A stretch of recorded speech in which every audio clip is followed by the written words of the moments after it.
إن الحمد لله نحمده ونستعينه ونستغفره ونعوذ بالله من شرور أنفسنا ومن سيئات أعمالنا من يهده الله فلا مضل له ومن يضلل فلا هادي له وأشهد أن لا إله إلا الله وحده لا شريك له وأشهد أن محمدا عبده ورسوله يا أيها الذين آمنوا اتقوا الله حق تقاته ولا تموتن إلا وأنتم مسلمون يا أيها الناس اتقوا ربكم الذي خلقكم من نفس واحدة وخلق منها زوجها وبث منهما رجالا كثيرا ونساء واتقوا الله الذي تساءلون به والأرحام إن الله كان عليكم رقيبا يا أيها الذين آمنوا اتقوا الله وقولوا قولا سديدا يصلح لكم أعمالكم ويغفر لكم ذنوبكم ومن يطع الله ورسوله فقد فاز فوزا عظيما أما بعد فإن خير الحديث كتاب الله وخير الهدي هدي محمد صلى الله عليه وسلم وشر الأمور محدثاتها وكل محدثة بدعة وكل بدعة ضلالة وكل ضلالة في النار. أعوذ بالله السميع العليم من الشيطان الرجيم. بسم الله الرحمن الرحيم. والتين والزيتون وطور سينين وهذا البلد الأمين لقد خلقنا الإنسان في أحسن تقويم ثم رددناه أسفل سافلين إلا الذين آمنوا وعملوا الصالحات فلهم أجر غير ممنون فما يكذبك بعد بالدين أليس الله بأحكم الحاكمين. سبحانك لا علم لنا إلا ما علمتنا إنك أنت العليم الحكيم.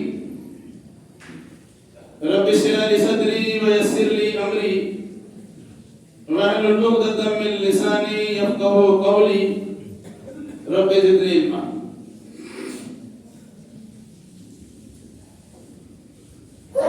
ہر طرح کی تعریف لائق و سزاوار ہے. ہر چیز کے خالق و مالک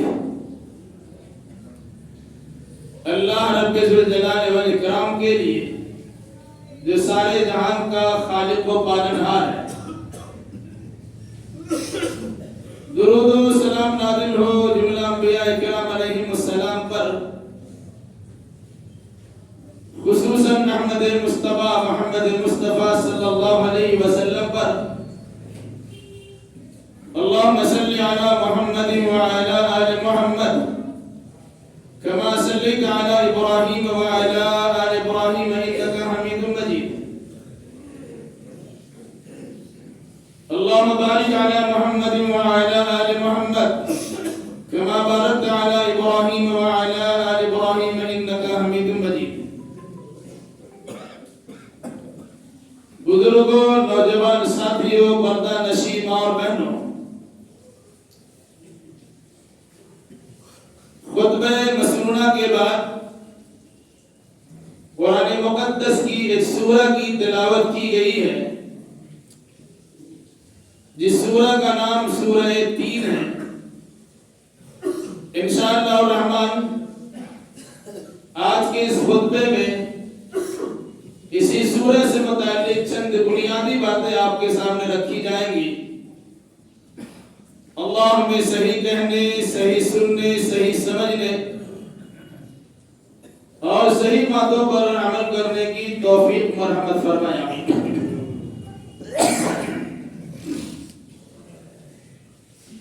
قرآن مقدس میں 114 سورتیں ہیں. مکی دور میں جن سورتوں کا نزول ہوا ہے اس کی آیتیں چھوٹی چھوٹی، شروعاتی دور میں لوگوں کو یاد رکھنے کے لیے اور ساتھ ساتھ اس کے معنی و مطلب کو سمجھ کر اپنے ذہن و دماغ میں رچائے بسائے رکھنے کے لیے اللہ تبارک و تعالیٰ نے مناسب یہ سمجھا کہ چھوٹی چھوٹی آیتوں کو یاد بھی کرا دیا جائے اور اس کا معنی مطلب بھی ذہن و دماغ میں بسا دیا جائے۔ انہی میں سے ایک سورہ ہے، آپ دیکھیں کہ بطور خاص 30واں سپارہ میں چھوٹی چھوٹی سورتیں ہیں، وہ بھی بالکل اخیر کے دور میں، یعنی آخر میں۔ مقصد کیا ہے کہ ان سورتوں کو یاد بھی کیا جائے اور ان سورتوں کے معنی مطلب کو بھی ذہن و دماغ میں بسائے رکھا ہے۔ یہی وجہ ہے کہ مکتبوں میں، چھوٹے چھوٹے مدرسوں میں جو پڑھائی ہوتی ہے، یہ سرن القرآن یا نورانی قاعدہ پڑھانے کے بعد اما سپارہ پڑھاتے ہیں کہ بچوں کو چھوٹی چھوٹی سورتیں یاد کرا دی جائے۔ اور بعض بار مدرسوں میں باضابطہ ایسا بھی ہوتا ہے کہ ان سورتوں کا ترجمہ بھی یاد کرا دیا ہے۔ تو شروعاتی دور میں، ابتدائی مرحلے میں جو بچے جس انداز سے ان سورتوں کو یاد کر لیتے ہیں، وہ یاد کی ہوئی چیز بڑھاپے تک آخر وقت تک کام آتی ہے۔ انہی صورتوں میں سے ایک سورہ ہے جس کا سلسلہ اس سے پہلے بھی جاری و ساری رہا ہے، کئی ہفتے قرآن مقدس کی سورتوں سے متعلق تفصیلات آپ کے سامنے آئی ہیں۔ انہی میں سے ایک سورہ ہے سورہ 3، قرآن مقدس میں سورہ کا نمبر ہے 95۔ اس سورہ کا نام ہے سورہ 3، تا یا نون۔ تین کا معنی ہوتا ہے انجیر، جو ایک پھل ہے، امرود والا انجیر نہیں، جو صحیح معنوں میں انجیر ہوتا ہے جس کے بے شمار فائدے ہیں۔ اس تین کو اللہ تبارک و تعالیٰ نے اس سورہ کا نام عطا کیا ہے۔ یہ سورہ مکی ہے اور مضمون سے اندازہ ہوتا ہے کہ بالکل ابتدائی دور میں اس سورہ کا نزول ہوا ہے جب لوگوں کے دل و دماغ میں عقیدہ آخرت کو بسانے کی بات چل رہی تھی۔ اس سورہ کا مرکزی مضمون ہے جزا اور سزا۔ انسان جیسی حرکت کرے گا، دنیا میں اسے سزا ملے نہ ملے، لیکن آخرت میں اسے سزا مل کے رہے۔ اس سورہ میں یعنی سورہ 3 میں 8 آیتیں اور بطور خاص 4 چیزوں کی قسمیں کھائی گئی، جو در حقیقت ان چیزوں کی قسم کھانے کے ساتھ ساتھ ان چیزوں سے متعلق جو افراد ہیں یا جو مقامات ہیں اسے بطور شہادت و گواہی کے پیش کیا گیا، اور پھر اس کے بعد جس بات پہ قسم کھائی گئی ہے اس کا تذکرہ کیا گیا۔ ذہن و دماغ حاضر رکھیں گے تو انشاءاللہ بڑی آسانی کے ساتھ باتیں سمجھی جا سکتی ہیں، اور اگر ذہن و دماغ ادھر ادھر رہے تو بات کچھ سے کچھ اور کہیں سے کہیں آپ کی جا سکتی ہے اور سمجھنے میں دشواری اور پریشانی بھی آ سکتی ہے۔ وَالتِّينِ وَالزَّيْتُونِ، قسم ہے تین کی اور قسم ہے زیتون کی، یا قسم ہے انجیر کی اور قسم ہے زیتون کی۔ وَطُورِ سِینِین، اور قسم ہے طور سینین کی یا طور سینا کی۔ وَهَذَا الْبَلَدِ الْأَمِینِ، اور قسم ہے اس امن والے شہر کی۔ 4 چیزوں کی قسم کھائی گئی ہے۔ اس سے پہلے بات آپ کے سامنے آ چکی کہ اللہ تبارک و تعالیٰ جب کسی چیز کی قسم کھاتا ہے، اس کے یہ مطلب ہرگز نہیں ہے کہ وہ چیز اللہ کی نگاہ میں بہت بڑی ہے۔ بندہ جو کسی چیز کی قسم کھاتا ہے اس کی عظمت و رفعت اور اس کی بزرگی کو سمجھتے ہوئے قسم کھاتا ہے، لیکن اللہ تبارک و تعالیٰ جب قسم کھاتا ہے تو اس لیے نہیں کھاتا کہ اللہ کی نگاہ میں وہ چیز بہت بڑی ہے، بلکہ اس لیے کھاتا ہے کہ ان چیزوں کو بطور شہادت گواہی کے پیش کی جائے تاکہ انسان کو باتیں سمجھنے میں آسانی ہو۔ کس بات پہ قسم کھائی گئی اور کیوں قسم کھائی گئی؟ قسم کھانے کے بعد اللہ نے اس حقیقت کو واضح کیا، لَقَدْ خَلَقْنَا الْإِنسَانَ فِي أَحْسَنِ تَقْوِيمٍ۔ انجیر کی قسم، زیتون کی قسم، طور سینا کی قسم، شہر مکہ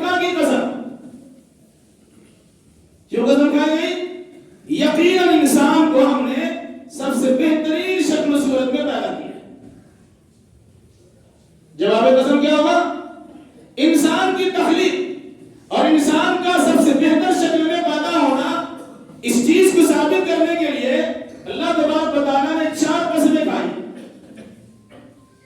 بظاہر تو 4 قسم لگتی ہیں، لیکن اس قسم کا مقصد کیا ہے اسے مفسرین نے اپنے اپنے انداز میں بہت کچھ طریقے سے بیان کیا ہے۔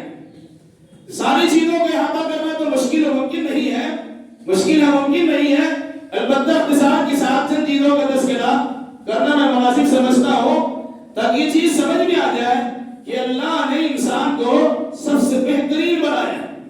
کس اعتبار سے بہترین بنایا اس کی وضاحت آپ کے سامنے ہے۔ 3 کا مطلب انجیل مراد، بعض لوگوں نے کہا اس سے مراد شام کا علاقہ ہے، دمشق کا علاقہ ہے جہاں پر کثرت انجیل پیدا ہوتے تو اس کے درخت ہوگی۔ بعض مفسرین نے کہا 3 اس پہاڑ کا نام ہے، 3 اس مسجد کا نام ہے جس پہاڑ پر نوح علیہ السلام کی کشتی ٹھہری۔ طوفان نوح میں اللہ تبارک و تعالیٰ نے نوح علیہ السلام کی کشتی کی حفاظت کی تھی اور جودی پہاڑ پر اس کشتی کو لگایا تھا۔ جہاں کشتی ٹھہری تھی وہاں ایک مسجد کی تعمیر ہوئی، اس مسجد کا نام رکھا گیا مسجد تین۔ گویا نوح علیہ السلام کی تاریخ یاد کرنے کا حکم دیا گیا۔ انجیل کی قسم کا اگر نوح علیہ السلام کی دعوتی مرکز سے متعلق یاد کرنے کی تعبیر کی، اسے یاد رکھو، وہ مرکزی مسجد جہاں نوح علیہ السلام نے طوفان نوح سے نجات یابی کے بعد جودی پہاڑ پر تعمیر کی تھی اور جہاں سے پھر آپ نے دعوت و تبلیغ کے ارتقاء کی اور کی ترقی دی تھی، اس مسجد کی قسم اللہ تبارک و تعالیٰ نے کھائی ہے، یعنی مسجد 3 کی قسم جہاں نوح علیہ السلام نوازا کرتے تھے۔ دوسری چیز 3 سے مراد یہی 3 انجیل ہے جسے انسان کھاتا ہے اور اپنی ضرورتوں میں استعمال کرتا ہے، اس کی کوئی چیز ضائع نہیں ہوتی۔ وہ پھل ہے، اس کا چھلکا بھی کھایا جاتا، اس کا گودا بھی کھایا جاتا، اس کی بیج بھی کھائی جاتی اور طبی اعتبار سے اس کے بے شمار فائدے۔ دوسری چیز زیتون کی قسم، زیتون فلسطین کے علاقے میں زیادہ پایا، تو زیتون بھی ایک ایسا پھل ہے جسے آدمی کھاتا بھی ہے، جس کا تیل بطور تیل کے استعمال بھی کرتا ہے اور جس کے تیل کو بطور سالن بھی استعمال کیا ہے۔ قیمتی تیل ہوتا ہے جس میں اندر ملاقات اور نرمی پیدا ہوتی ہے، اس مناسبت سے اس کی اہمیت کی بھی اجاگر کیا۔ دوسری بات، اس زیتون سے مراد وہ علاقہ جس علاقے میں مسجد بیت المقدس موجود ہے، یعنی فلسطین کا علاقہ۔ اور تیسری بات یہ بتائی جاتی ہے کہ زیتون سے مراد حضرت عیسیٰ علیہ السلام کی وہ مسجد جسے مسجد اقصی کے نام سے جانتے ہیں۔ مراد 2 انبیاء کرام علیہ السلام کا تذکرہ ہوا، حضرت نوح علیہ السلام کی مسجد 3 اور حضرت عیسیٰ علیہ السلام کی مسجد اقصی۔ یہ دونوں دعوتی مراکز ہیں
یہ سلسلہ دراز چلتا رہا.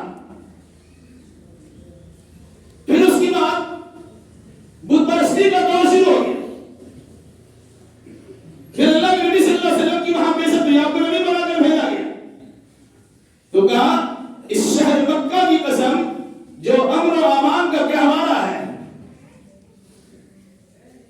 ان 4 مقامات کی قسم کھا کر کم سے کم 5 نبیوں کا تذکرہ کیا گیا. اور اگر شام و فلسطین کا علاقہ یوں ہی لے لیا جائے تو ان علاقے کے بارے میں مشہور یہ ہے کہ بہت سارے انبیاء مرسلین وہاں اپنی دعوت و تبلیغ کا مرکز بنائے. بہت سارے انبیاء وہاں تشریف لائے. کس بات پہ قسم کھائی گئی؟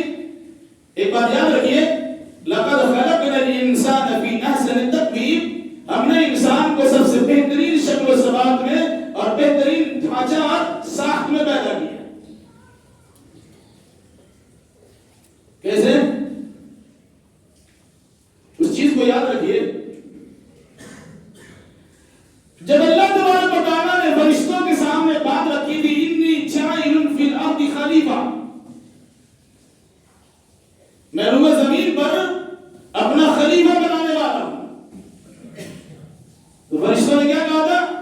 اتجعل فیہا من یفسد فیہا ویسفک الدماء نحن نسبح بحمدک ونقدس لک اور انی اعلم ما لا تعلمون.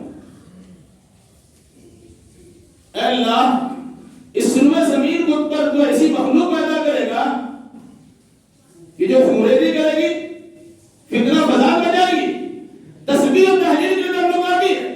تو اللہ نے کیا کہا؟ انی اعلم ما لا تعلمون, اس انسان کے پیدا کرنے کا مقصد کیا ہے میں جانتا ہوں, تم نہیں جانتے ہو. یہ فرشتوں کو اس طرح سے کہہ کے خاموش کر دیا گیا.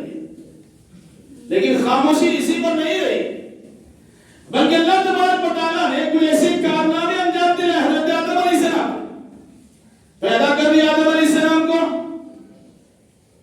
کچھ مخصوص چیزوں کے نام بھی سکھلا دیے. ان چیزوں کے بارے میں فرشتوں سے سوال ہوا, بتائیے کیا کیا ہے؟ فرشتوں نے کیا کہا؟ سبحانک لا علم لنا الا ما علمتنا انک انت العلیم الحکیم. اللہ تیری ذات پاک ہے, جتنا تو نے ہمیں علم دیا تھا ہمیں تو اتنا ہی معلوم ہے, اس سلسلے میں کوئی عطا پتا نہیں ہے. تو اللہ نے آدم سے کہا انبئہم باسمائہم, ان چیزوں کے نام ان فرشتوں کو بتاؤ. جب فرشتوں کو آدم علیہ السلام نے ان چیزوں کے نام بتا دیے تو اللہ نے کہا میں نے کہا تھا نا کہ غیب اور ظاہر کی ساری چیزوں کو جاننے والا میں ہوں. پھر کہا کہ تمہارے استاد ٹھہرے, تمہاری ذمہ لازم ہے ان کی تعلیم و تقریم بجانا. اس جدول آدم تعلیم و تقریم کا طریقہ ان کے سامنے گردن جھکاؤ, ان کے سامنے جھک کے رہو, ان کا تب احترام بجا رہو. تو فرشتوں کے سامنے اللہ تبارک و تعالیٰ نے علم کے نتیجے میں حضرت آدم علیہ السلام کی فضیلت و برتری کا اظہار کرا دیا اور فرشتے خاموش ہوئے. کہا لقد خلقنا الانسان فی احسن تقویم, ہم نے انسان کو بہترین شکل و صفات میں پیدا کیا ہے اور بہترین ڈھانچہ اور ساخت پر ہم نے اسے مضبوط قائم کیا. ایک تو یہ بات ہوئی. انسان کو اللہ نے بہتر کس اعتبار سے بنایا؟ یاد رکھیے گا, جسمانی اعتبار سے بھی سب سے بہتر ہے, اخلاقی اعتبار سے سب سے بہتر ہے, ذہنی اور فکری اعتبار سے بھی سب سے بہتر ہے. یہ اللہ تبارک و تعالیٰ نے انسان پہ خصوصی فضل فرمایا. وہ طاقت اور توانائی بھی رکھی ہے کہ جس کا مقابلہ مضبوط سے مضبوط مخلوق بھی نہیں کر سکتی.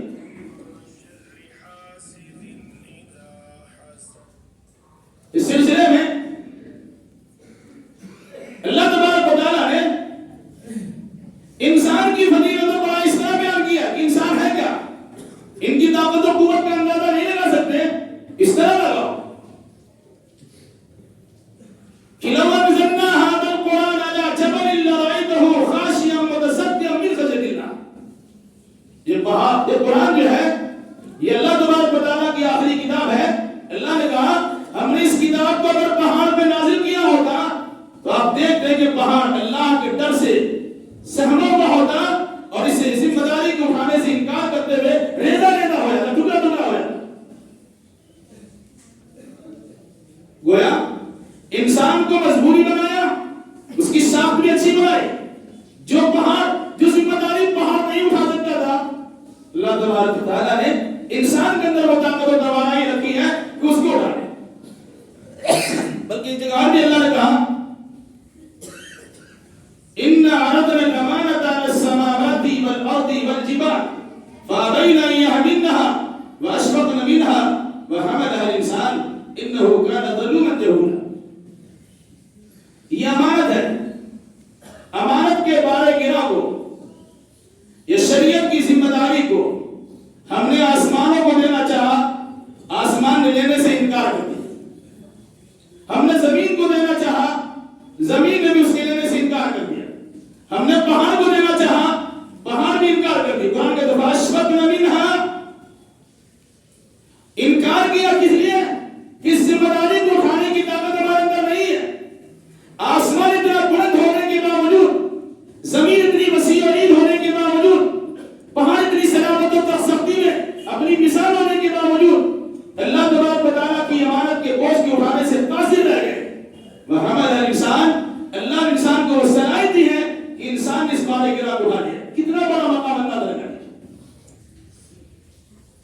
اور اس کے علاوہ ایک اور بھی اللہ تبارک و تعالیٰ نے فرمایا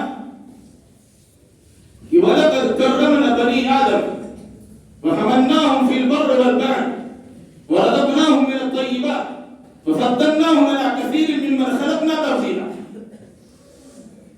انسان جسے اللہ تبارک و تعالیٰ نے بطور خاص پیدا کیا ہے، یہ ذمہ دار مخلوق ہے، اس کی فضیلت کو اجاگر کرتے ہوئے قرآن نے کیا کہا؟ ہم نے آدم کی اولاد کو فضیلت بخشی ہے، باعزت بنائے.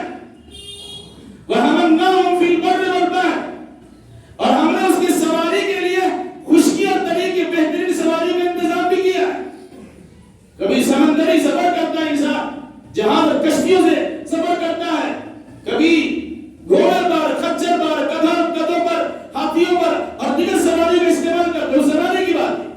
آج ترقی یافتہ دور میں دیکھ لیجیے، مختلف قسم کے سائیکل ہیں، موٹر سائیکل ہے، 4 چکا اور بہت ساری گاڑیاں ہیں. علاوہ اس کے فضاؤں میں اڑنے والے طیارے بھی آپ کے پاس موجود ہیں. کیا کہا؟ وَحَمَلْنَاهُمْ فِي الْبَرِّ وَالْبَحْرِ، خشکی اور تری میں ہم نے انہیں سوار کرا کر ایک مقام سے دوسرے مقام تک پہنچا دیا. اور ساتھ ہی کیا کہا؟ وَرَزَقْنَاهُم مِّنَ الطَّيِّبَاتِ، ہم نے انہیں پاکیزہ روزی بھی دی ہے. روزی دی ہے تو پاکیزہ دی ہے. وَفَضَّلْنَا عَلَىٰ كَثِيرٍ مِّمَّنْ خَلَقْنَا تَفْضِيلًا، اور اپنی بہت ساری مخلوقات پر ہم نے مکمل فضیلت عطا کر دی. یہ انسان کی فضیلت کا تذکرہ ہے، جس کے قرآن نے کہا 4 چیزوں کی قسم کھا کر اللہ تبارک و تعالیٰ نے بطور خاص کہا لَقَدْ خَلَقْنَا الْإِنسَانَ فِي أَحْسَنِ تَقْوِيمٍ، ہم نے انسان کو بہترین شکل و صورت میں پیدا کیا ہے، اور ہم نے بہترین صاف اور بہترین ڈھانچے میں انسان کو پیدا کیا. اخلاقیات کے اعتبار سے لے لیجئے، معاملات کے اعتبار سے لے لیجئے، طاقت و قوت کے اعتبار سے لے لیجئے، جسمانی بناوٹ کے اعتبار سے لے لیجئے. جتنی حسین و جمیل شکل و شباہت اللہ نے انسان کو عطا کیا ہے، کسی دوسری مخلوق کو عطا نہیں کیا. پھر کیا ہوا؟ اس کے معنی بات اللہ نے کہا لَقَدْ خَلَقْنَا الْإِنسَانَ فِي أَحْسَنِ تَقْوِيمٍ ثُمَّ رَدَدْنَاهُ أَسْفَلَ سَافِلِينَ، پھر ہم نے انسان کو سب سے نچلا طبقہ میں ڈال دیا. ایک طرف انسان کی رفعت شان کا تذکرہ ہے، اس کی بلندی کردار کا تذکرہ ہے، اس کی سربراہی، اس کی اونچائی کا تذکرہ ہے. دوسری جانب انسان کی بھی کھائی میں گر جانے اور سب سے نچلے طبقے میں چلے جانے کا بھی تذکرہ ہے. کیوں ایسا کہا؟ وجہ اس کی بتائی جاتی ہے. وجہ آدم علیہ السلام سے لے کر محمد رسول اللہ صلی اللہ علیہ وسلم تک انبیاء و مرسلین کی جماعت کو دیکھی، اور پھر ان کی داعیانہ کوششوں کو ناکام بنانے والے ان کے منکرین کا بھی تذکرہ سنی. وہ چاہے ابراہیم علیہ السلام کے زمانے کا نمرود ہو، یا موسیٰ علیہ السلام کے زمانے کا فرعون ہے، یا محمد رسول اللہ کے زمانے کا ابو جہل اس قسم کی دوسرے قوم کے ہو. کہا ایک طرف تو انبیاء و مرسلین ہیں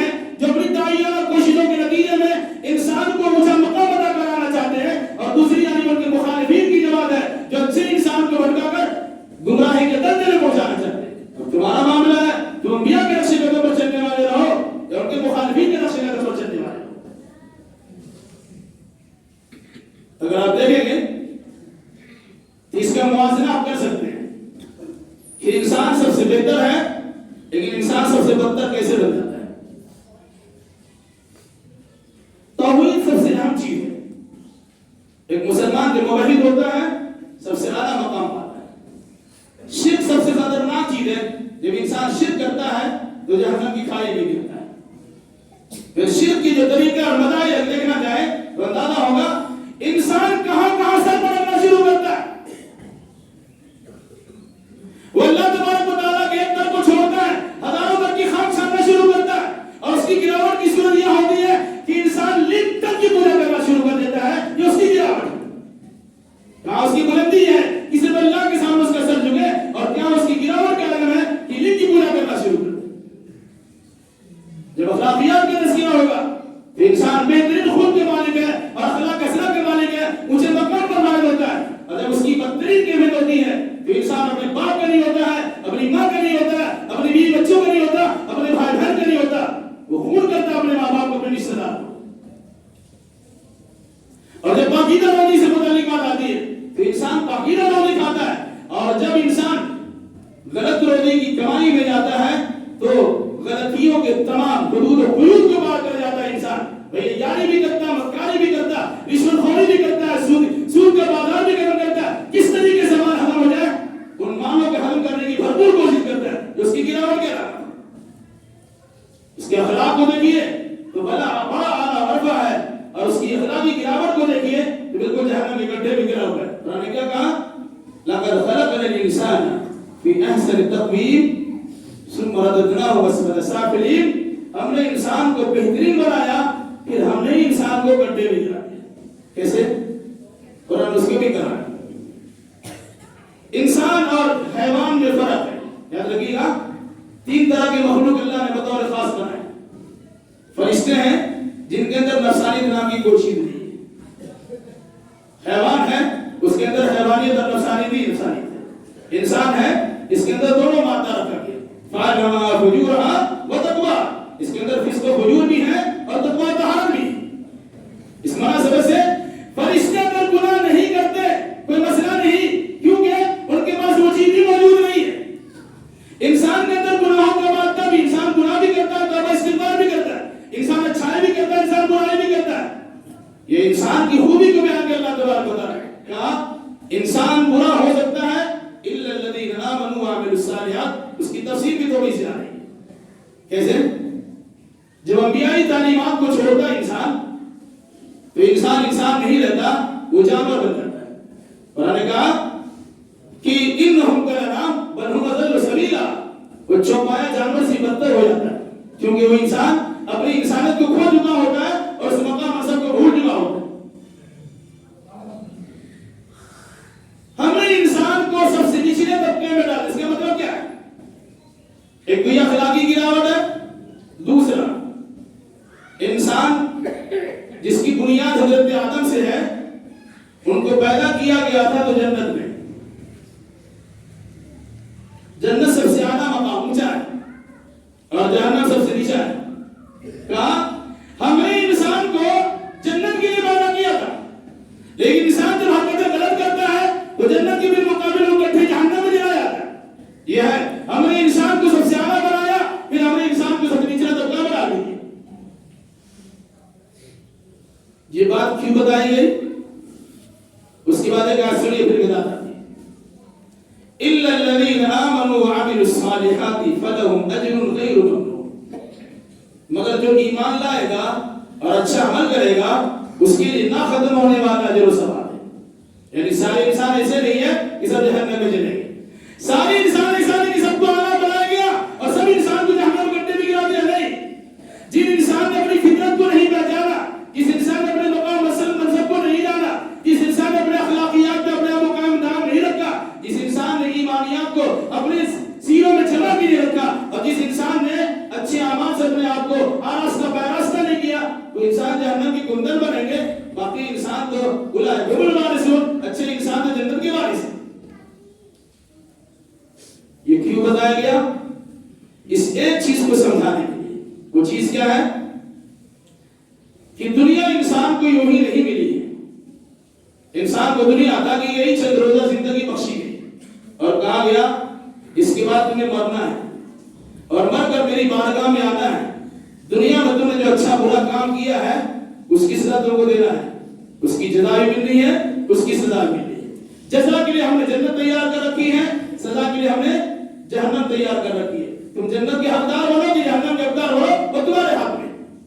ہم نے انسان کو اختیار دیا, فمن شاء فلیؤمن ومن شاء فلیکفر. جو چاہے ایمان قبول کر کے جنت کے حقدار بن جائے, جو چاہے کفر کر کے جہنم کے حقدار بن جائے.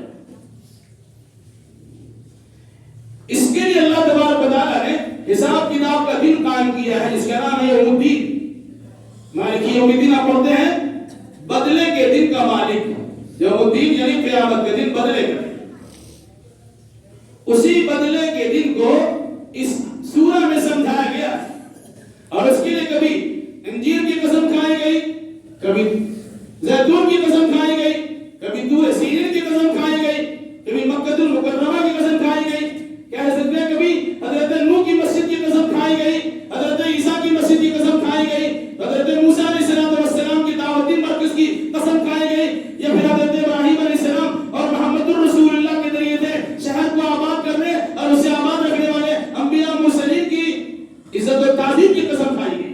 اس بات پر انسان بہتر ہے, لیکن جب اپنی بہتری کو پہچانتا نہیں ہے تو بدتر بن جاتا ہے, اور بدتر بننے کی صورت میں انسان جہنم میں چلا جاتا. بچنا چاہے گا, ایمان والا بچے گا, عمل صالح والا بچے گا. اس کے بعد کیا فرمایا, فما یکذبک بعد بالدین. دو معنی, اے نبی اب لوگوں کے پاس کوئی عذر, کوئی وجہ نہیں رہ گئی ہے کہ آپ کو قیامت کے دن کے بارے میں جھٹلا دیں. یہ دوسرا ترجمہ یہ ہوا, اے انسان تمہیں کس چیز نے اس حقیقت کے سمجھ لینے کے بعد تمہیں کس چیز نے بدلے کے دن کا انکار کرنے پر آمادہ کر دیا ہے, یا بدلے کے دن کی تکذیب کرنے پر کس چیز نے تمہیں اٹھا دیا. اور پھر اس کو سمجھایا, الیس اللہ بیحکم الحاکمین, کیا اللہ تعالیٰ تمام حاکموں کا حاکم نہیں ہے؟ مطلب کیا ہوا, دنیا میں کوئی انسان عدل کرتا ہے اسے بہتر بدلہ ملتا ہے, اچھا عدل کرتا ہے کامیابی کا سرٹیفکیٹ ملتا ہے, کوئی امتحان میں فیل کر جاتا ہے ناکامی کا سرٹیفکیٹ ملتا ہے, ظلم کرتا ہے اس کی سزا ملتی ہے, چوری کرتا ہے اس کا ہاتھ کٹ جاتا ہے, اور اس کی دل کی برائیاں کرتا ہے اس کی سزا مل جاتی ہے. اچھا کرتا ہے اچھا بدلہ ملتا ہے, برا کرتا ہے برا بدلہ ملتا ہے. دنیا میں تم اس کو ماننے کے لیے تیار ہو. کوئی حاکم فیصلہ کرتے غلط, اس کے فیصلے کو ہم چیلنج کرتے ہیں. اب ذرا سوچو تو صحیح, الیس اللہ بیحکم الحاکمین, کیا اللہ تمام حاکموں میں سب سے بہتر فیصلہ کرنے والا اللہ نہیں ہے؟